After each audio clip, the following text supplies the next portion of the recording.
सांगली येथे राष्ट्रवादी शरदचंद्र पवार या पक्षाच्या वतीने कार्यकर्ता मेळाव्याचे आयोजन करण्यात आले होते। या मेळाव्यामध्ये प्रदेशाध्यक्ष जयंत पाटील, आमदार अरुण अण्णा लाड, आमदार रोहित पाटील व मोठ्या संख्येने कार्यकर्ते उपस्थित होते। नवप्रसारण न्यूज सांगली। तरुणांची चांगली फौज तयार करा।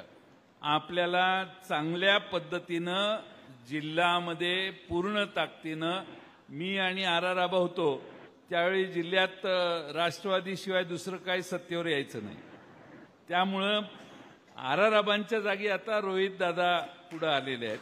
त्यामुळे रोहित दादांना माझी विनंती आहे की आमचं अंडरस्टँडिंग असं होतं की आबा महाराष्ट्रात फिरायचे त्यावेळी आम्ही जिल्ह्याची काळजी घ्यायचो।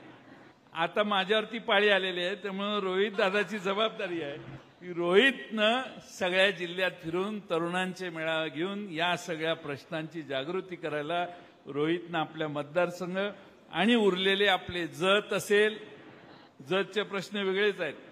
जतला आपण विस्तारित पाणी योजना सुरू करतोय, काम चालू झालेलं आहे आणि मला खात्री आहे की आपला प्रयत्न होता 24 सालीच्या आधीच पूर्ण करायचे, पण आता सरकारमध्येच 21-22 साली आपलं गेलं।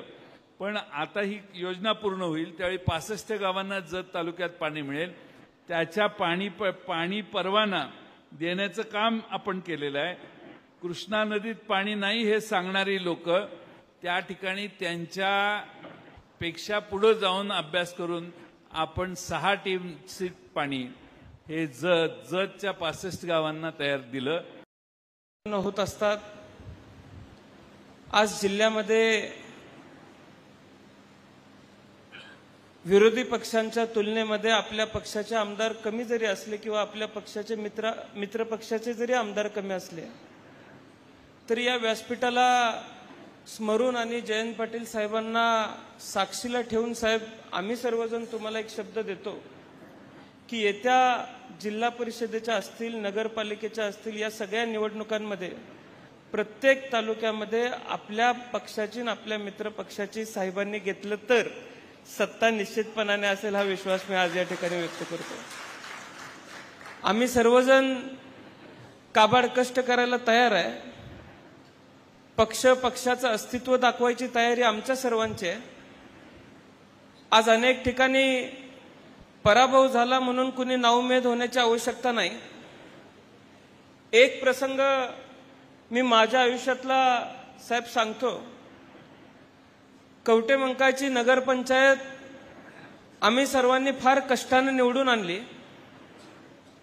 3-4 महिन्यातच नगराध्यक्ष पदाची दुसरी निवडणूक लागली आणि नगराध्यक्ष पदाच्या निवडणुकीमध्ये आम्हाला पराभव पत्करावा लागला।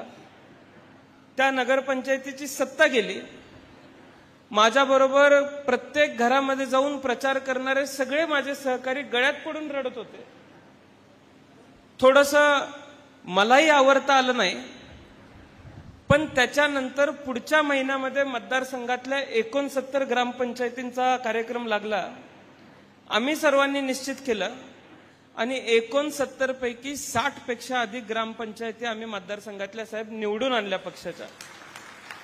आज अशा जिद्दीनं आणि अशा पद्धतीनं आपण जर येत्या काळामध्ये तयारीला लागलो, मगाशी माझ्यापूर्वी बोलत असताना जिल्ह्यातल्या कामांचा लेखाजोखा दिला, पण माझ्यापूर्वी बोलत असताना एका युवक अध्यक्षाने सांगितलं की अनेक मुंग्यांना एकत्र करून नागाला सुद्धा त्या ठिकाणी पळवून लावू शकतो। आज त्याच पद्धतीनं जिल्ह्यामध्ये आणि या राज्यामध्ये पुन्हा आपला पक्ष उभा करण्याची आवश्यकता आहे। आमच्या चॅनलला लाईक आणि सबस्क्राइब करायला विसरू नका।